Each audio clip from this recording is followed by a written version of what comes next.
Everybody that watched the Olympia or saw the Olympia, if you saw it live, if you've seen the pictures, everybody's trying to figure out like who's going to do what based on their last appearance.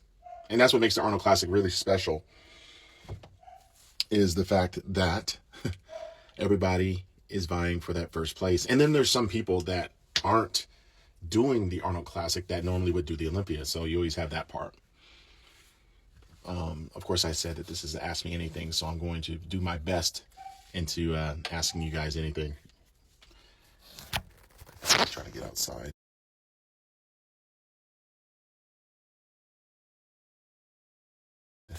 Okay. Okay. Everybody's going to ask this same question, so I'm going to answer it. Are you doing the Olympia? No, I'm not doing the Olympia. It's going to take you guys a while to realize I'm not doing that. And especially when you see these videos and such. But yeah, I'm going to answer one of these questions as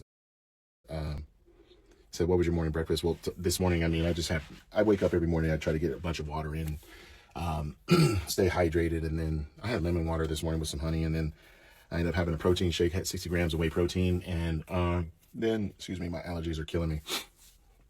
And I had some cream of rice. So I had a lot of carbs this morning. It was roughly around 75 grams. I'm just doing that just to try something different. I'm trying to carb up in the morning a little bit more. And then I'm going to probably keep my carbs under 200, but it's not like I'm training for a contest. I'm just trying something else because I've been low carb for a long time. And although I think it's helped me, stay lean, I wasn't training a whole lot. So when I'm not working out a whole lot, I don't have as many carbs, and I'll still keep my protein about the same, like in between 50 and 70 grams. So that's what I had. And then next I'll have probably have a steak and some rice, and I'll carry that on. I love red meat, so I've always done well with that. Current split is one body part a day. I might, like yesterday I did chest, but then I added in a little bit of side laterals because I always want to get those delts popping. And I did one exercise. So I just did side laterals with dumbbells after I did chest. And then, I'm already sore from, man. And, And then, so I did some side laterals, and then I went ahead and did tricep rope pull downs just to get some blood in there. It's not like I need any bigger triceps, but I just was like, well, why not? Will we see you at the Arnold? Yes, you will. I'm going to be at both the KSM booth and the Arnold and the Panada booth. So I will be at the Arnold Expo both Friday and Saturday. I'll be there from basically 11:30. Well, yeah, 11:30 to 12:30 over at KSM, and then I believe I'm at the Panada booth 1:30 to 2:30. I'll post up online, but yeah, basically if you're at the Arnold Classic Friday, Saturday, I'm going to be at one of those two booths. So if you happen to see a bunch of people lining up at those booths, it's probably because I'm there. So hopefully you guys are there, and be sure to check out not only the KSM, but also the Panada booth, because they actually have weight equipment. And a lot of you guys have seen me talk about Panada equipment. I suggest you try to get a chance and actually get a workout in of some sort. It's incredible. And they don't normally exhibit at the Arnold Classic, but this being 2025, they're doing major things. And also with KSM, this is a popular ingredient. They have the leading ashwagandha in the world. It's in a lot of the products that you probably already take and just don't know, but it helps a lot with your immunity and then also your energy. I've been incorporating it in my regimen for the past year, and it's been tremendous, just keeping me focused. And since I'm not competing, I'm still training, I'm still traveling a lot, I'm still doing Zoom calls, a lot of work. I got to make sure that I'm healthy. I got to make sure that I'm optimal. And this is one of the ingredients that I use in other products that I have. What do you miss the most being on stage? Well, being able to show my body of work on stage was always something great. Being able to perform, I always look at being on stage as a performance. I work, it's like a musician, like you spend hours and hours, years and years of creating your recipe for success, your songs but anyone can create a song, right? But can you perform? And that's why certain artists tour well and some don't. It's because although that their songs are great, they don't perform well. So with bodybuilding, I look at it as you can train your ass off, like you can do all this cool content and such. But what I miss the most is actually taking that with a high level of intensity, knowing that I have to show up and perform on stage around people that I know and don't know around the world and be naked pretty much. But what I really appreciate is everyone else's, effort too, because it would be very lonely if it was just me on that stage. I miss the crowd. I miss the roar. I miss hearing Bob Chicarillo say my name and the 7-time Mr. Olympia, competitor number, da da da da da, from, the gift 7 times. I miss that, but, yeah, I miss it. All right. Another question from Guy Brad PT. During your peak Olympia years, were you training all body parts twice per week with 20 plus sets of workout? Basically, I was. I was doing a lot of that. Let's see if I can change the color. Is that better? Is that better? Maybe that one. Okay. So I was doing a lot of volume, getting ready for those shows. When you say twice a week, yeah, I was training 6 days a week. So normally I would be hitting chest twice a week, shoulders twice a week, back twice a week, and especially legs twice a week. But I was also doing, one, if not 2 cardio sessions, 6 days a week. It was insane. And, when you train by yourself 99% of the time throughout your entire career, you learn how to keep your intensity high, being mentally strong to get through those grueling workouts. And especially doing it in the Mile High City, Denver, Colorado, where, the air is so thin that it's going to require a lot of work.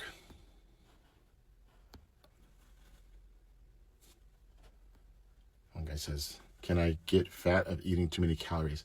I think you already know the answer, my friend. I think what you need to do is just making sure that you do eat clean, that you do still do get your cardio in. It may not be a ton during like a bulk, but you need to keep that heart healthy. You need to be doing at least 20, 30 minutes, at least 3-4 days a week, even off season. So therefore, when you do decide to do a cut, you have a really good understanding of how much muscle you really carry. I think a lot of the time, everybody just wants to bulk and they don't realize like, oh, I gain all this muscle and stuff. You're thinking of muscle as strength. You're thinking because you're benching more, squatting more, you look more round that you gain muscle. Well, that could just be inflammation. Real muscle is usually when you can strip what? The inflammation away through doing cardiovascular work, also not eating so many inflammatory foods. And that's why during contest prep, a lot of guys get a dose of reality because they realize they don't have as much muscle as they thought. So you got to be aware of that. It says, who you got in open? I don't have anyone. I have no horse in this race. Obviously, Samson is probably going to be the favorite. I mean, he should be because he's the reigning Mr. Olympia champion. There's no Hadi Chupan, who has had success against Samson.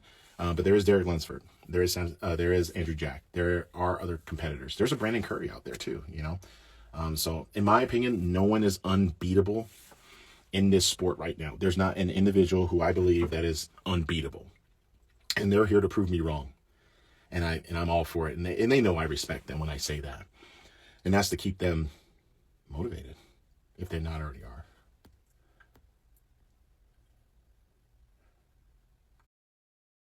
Hey, Phil, do you remember who won your show, the Phil Heath Yellowstone Classic in 2017? Actually, I don't. I'm sorry to say, man. That was like 7 years ago in Wyoming. So, no, I don't remember. But I'm glad. If it's you, congratulations. And I hope you're doing great things. If it's not you, shout out to the person who did win. I have small legs. What's your best YouTube video I can follow for leg growth?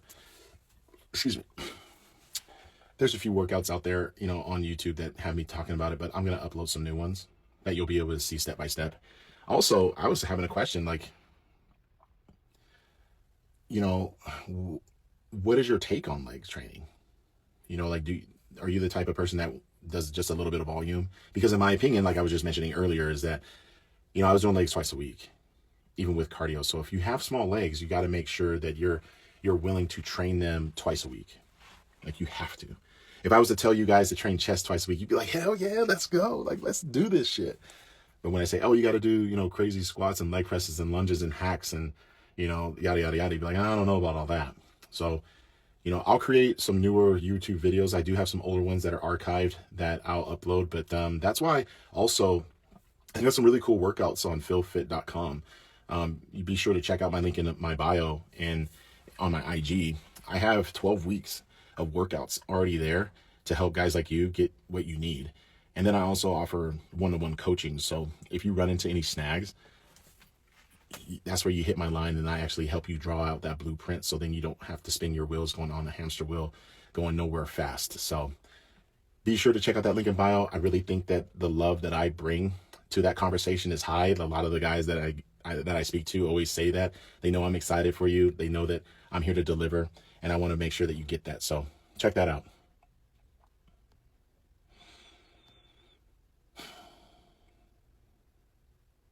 So here's a good question. How do you judge a player in bodybuilding when right biceps is torn and left is good? Can he be given the title? Well, it depends on which title, and it depends on who he's standing next to.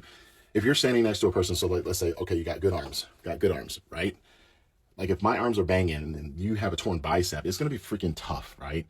For the judge to not see that as a glaring weakness. It would be like, a car's got, one headlight missing. It's going to be very well apparent that you're not going to win. You got to have so many other great body parts that other person doesn't have to even be in contention.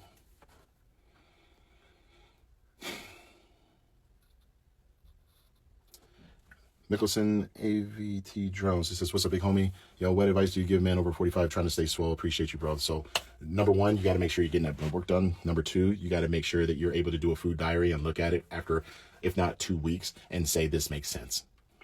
Number three, you got to figure out your emotional attachments to food and recognize like your why. And we hear that all the time, but being 45, like you have to have a particular why. And when you write that out, you got to be able to look at your actions and say, do they add up? And if they don't, you're in an uphill battle.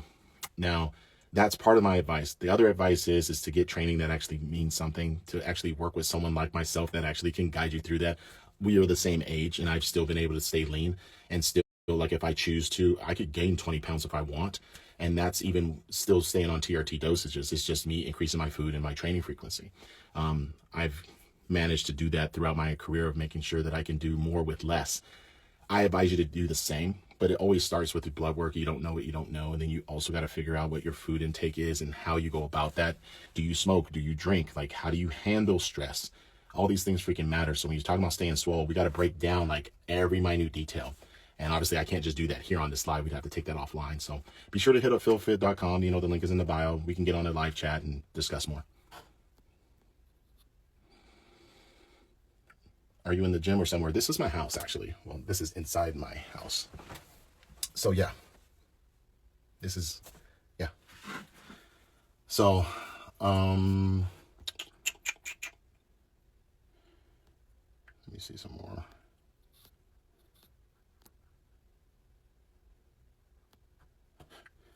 So, all right, so here's something that I'm just going to answer this because I'm going to have a different take with it. Wonder's Choice says, hey, Phil, big fan. Want to start a cycle called Super Bowl. Consists of 200 milligrams tren, 200 milligrams test, 200 milligrams deca. Just your thoughts about that?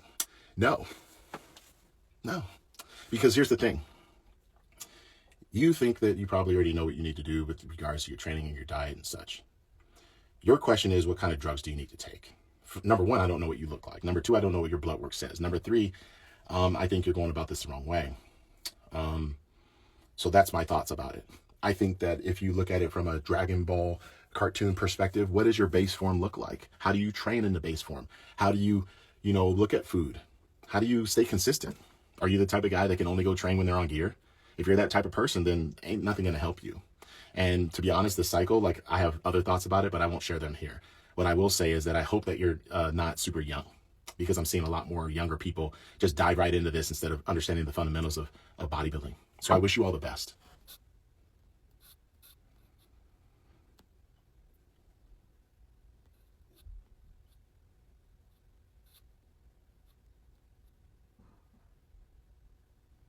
Okay, here's another question. I have two questions from, what does it say? AB, the superhuman. This is interesting. I love these handles. I have two questions go. One, is it not possible to build muscle without eating dead body, non-veg? Two, is it not possible to make a good body without GH and other injections? I turned pro without growth. I did my first Arnold Classic in 2007 without growth hormone. Never get insulin in my life. Did my first couple amateur shows clean. You guys can go review the pictures. I trained. I did what was necessary to compete, but I just trained. And I think you need to focus more about that. I think a lot of us get so excited because, they're thinking, well, oh, I have the ability to go grab, gear and stuff. And that's the golden ticket. If it was that easy, everybody be Mr. Olympia. Everybody be great. All right. What's your favorite chest exercise? Incline. Incline everything. What are my thoughts about Hadi Chupin? You guys know I love the guy.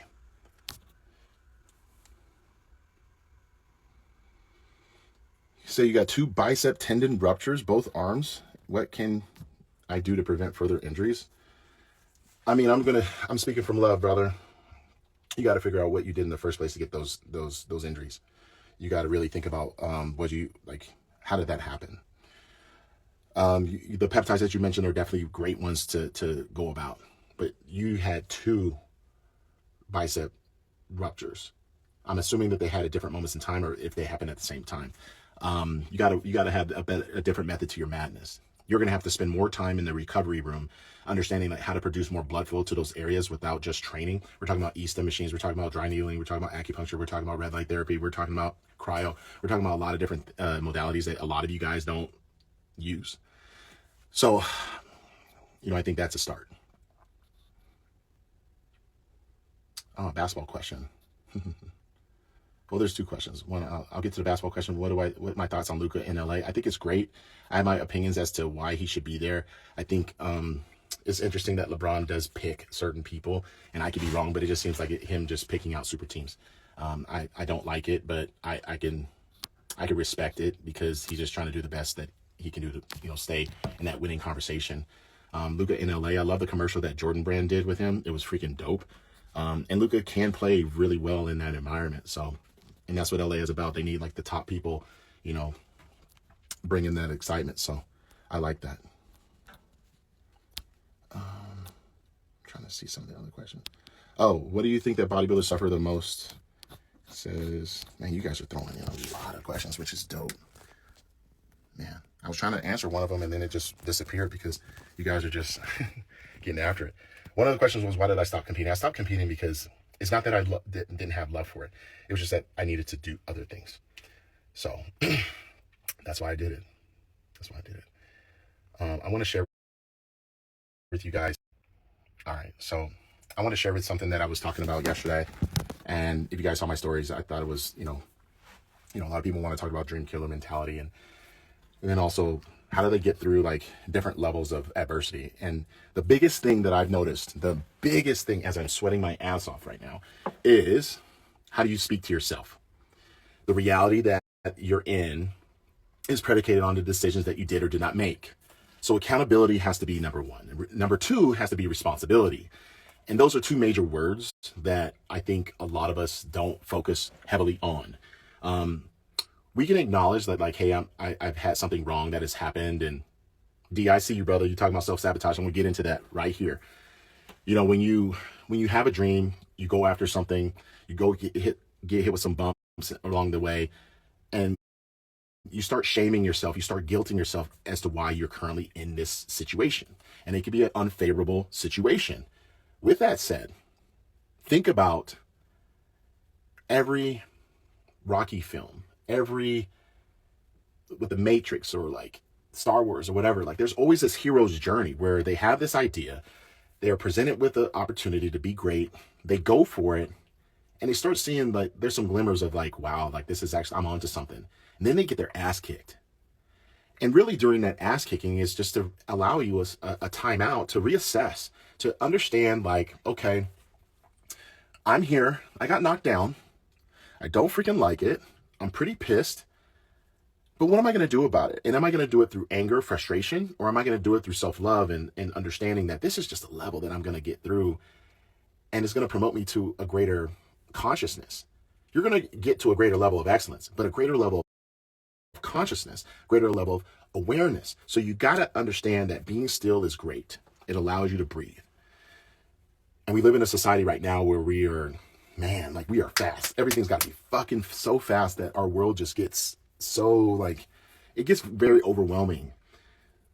So what I've been able to do is, did I use fear as a tactic? Did I use anger and frustration through things that occurred in my life to get me through those extra reps in life, not just in the gym? Absolutely. But what I did realize is that it was only a Band-Aid that I was doing. Those things that were traumatic, or whether it be little traumas or big traumas, still existed. And D, my friend D, was just on here. He was asking about self-sabotage. I think when we get very, very close to our breakthrough, we tend to self-sabotage because we're kind of aware of the fact that there's some imposter syndrome still left in us. What if I win?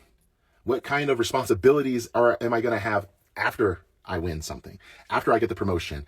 After I get the house, the car, the muscles, the title? People want titles all the time. They want titles in their job.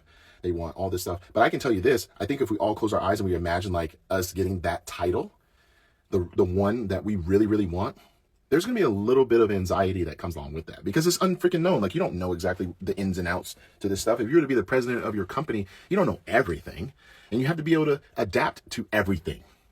So sometimes we self-sabotage. Sometimes we don't go as hard. Sometimes we're okay with just blending in instead of standing out.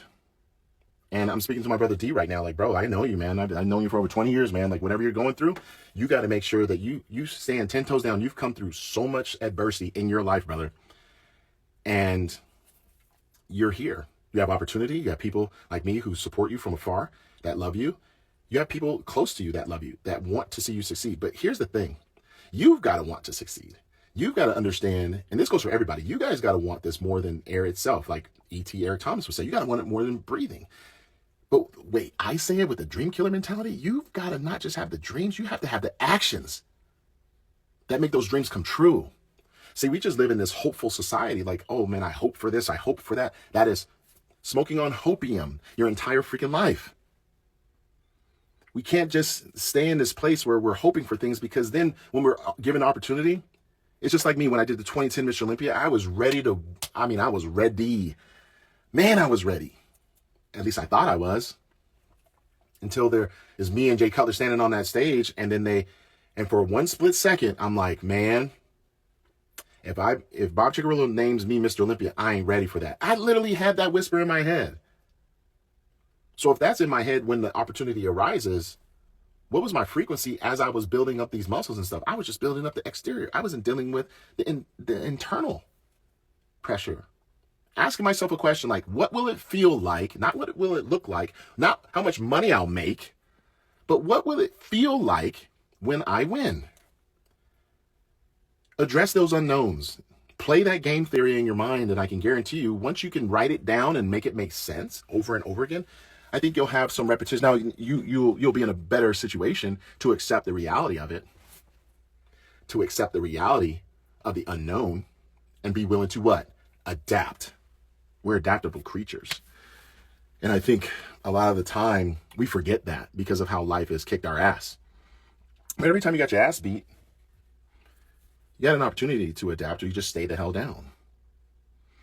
And that's what I want you guys to do. As I sweat my ass off in here, I've got another 5 minutes. I just put it up to 10, but so it won't shut off. I want you guys to champion through this day. I want you guys to remind yourself that there is no imposter syndrome, because you're not an imposter in your own freaking body. You're not an imposter in your own fucking body. That's that bullshit whisper that you have in your ear, telling you that you can't do it, that you're not good enough, that you're not valuable. It's bullshit. I think you guys can do a lot more.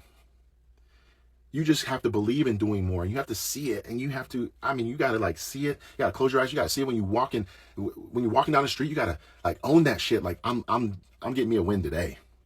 Because when I went into the gym every freaking day, I didn't think I was going to lose. When I went into the gym, I didn't give a fuck what was going on. I didn't think I was going to just get my ass beat. These weights was going to get their ass beat. So I love you guys, and I love the questions that are coming in. How am I doing, Samuel? I'm doing great.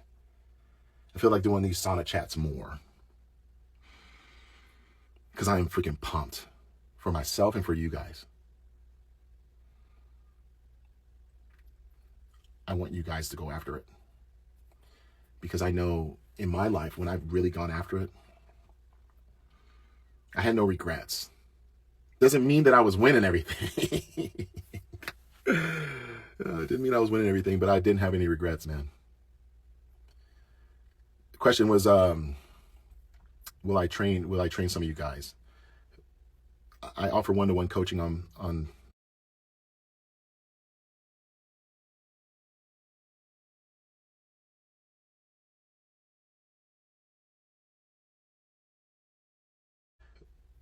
I offer one-to-one coaching on ask yourself, are you doing more? What are you currently doing? You know, if this was chest day, you would do more. If I said do another set of chest, you would do more. Do another set of legs, you ain't gonna do more. If that creeps into your head and you're like, man, do another set, like have me in your fucking ear. Because I can tell you this, the people that have gone on my website, philfit.com, and got the 12-week programs, they've been hitting me up saying like, man, I've been getting my ass beat. Can you say something into my DM? And I'm like, you got this. Do one more set. Do it again. That's how champions are made. You got to get pushed. And I wrote those programs to push you. They're not easy. So it ain't for everybody. So I believe I've seen a lot of guys, they're talking about like the ailments, like their injuries and such. Guys, you got to find a physio. I'm not a doctor, but I have had minor injuries. And of course I've had the 2 hernia surgeries and whatnot, but I can tell you like recovery has to be as top as your food and as top as your training. It doesn't get talked about enough. They just say like, okay, do a cold plunge, do sauna, but like they don't have like a sequence. And I'm building the sequence, and I'm going to be launching that real soon, of how I did it. How I'm 45 years young, skin is thin, muscles are still banging, and still full of life. You know, so, you know, I want you guys to go after it. I want you guys to do it with love for once. People will tell you like, use the anger, use the fucking fire. The fire in your belly needs to come from the fact that you love what you do. See, I didn't know that originally. But as I got older, I realized that that's what I have to rely on more as an everlasting fuel. Because the love is everything. Oh man, it's so powerful. Love for yourself can defeat any demon, can defeat any adversity. But if you don't love yourself, you're going to talk down to yourself. You're going to talk shit to yourself, and you can't do that. We'll get into some more questions. One of the guys was asking about my visit to the White House. I had a freaking blast, man. It was such an incredible time. I was there for Black History Month. To be acknowledged by the president was just, I mean, bucket list. Man, so sick. A lot of great people, a lot of great connections I made during that visit. I look forward to doing more soon. I'm not running for any type of political office. However, I would love to be a part of the President's Fitness Council of Sports and Wellness, all that good stuff. I would love to be a part of whatever initiatives RFK is doing, because I do recognize that he works out a lot. And this world now with different diets and such, I mean, I'm very, very excited. My wife just turned on the light. Hey, baby. You wearing your Arnold Classic t-shirt, I see. Yes. And that's all you're wearing? Yep. I like it. I'm just with these guys. Thanks for turning that on. Is the light flickering though? Yeah, it's flickering, right?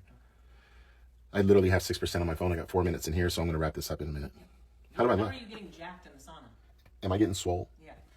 It's because you left your weights in here. Yeah. Love you, babe. All right. It says, what advice do you give to someone trying to start bodybuilding but can't?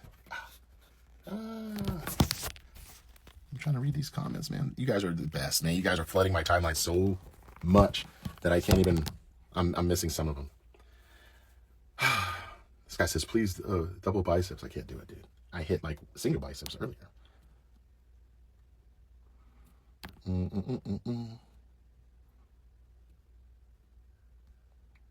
What's your opinion about taking pre-workout before training? I think it's great. Do you think it's necessary to take this pre-workout to improve yourself and your trainings? Actually, I do believe pre-workout is great.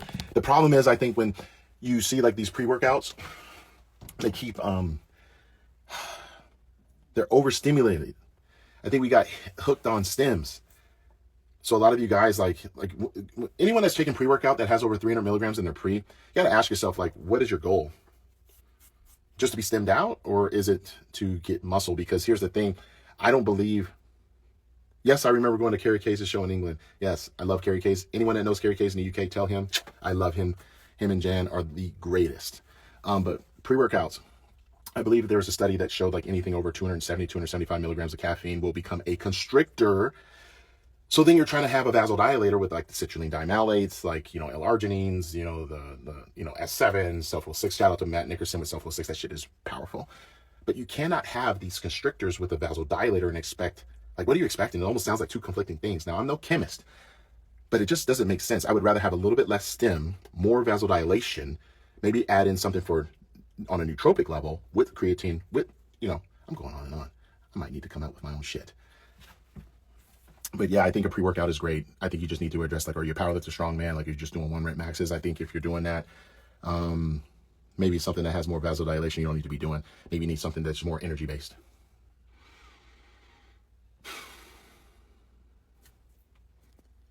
One guy says, hey Phil, my muscles get tight after 2-3 variations of intense workout and I can't push weights easily. And after, so you have a recovery issue. I think you need to check your food sources, like making sure, I mean, I see food sources. You need to make sure you get enough calories, and you need to figure out, you know, what you do for recovery.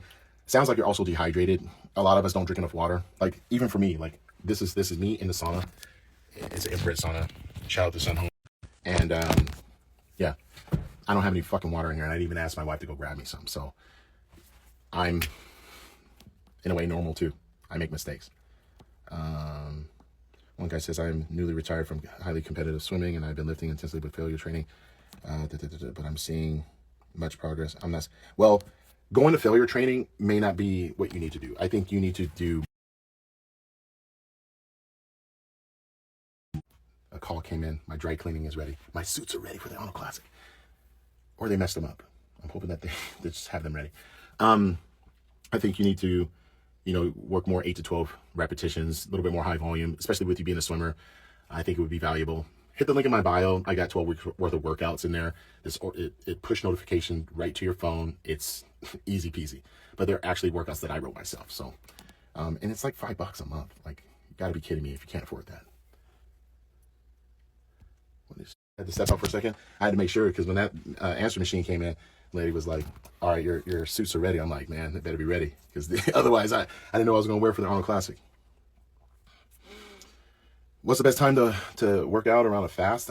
Man, I don't know. And you know, I don't celebrate Ramadan, and I have nothing against it, but I think you're just gonna probably have to do it upon waking up. I think you're gonna have to do it as soon as after your, you know, morning prayer. Go just attack it. I think that's probably best.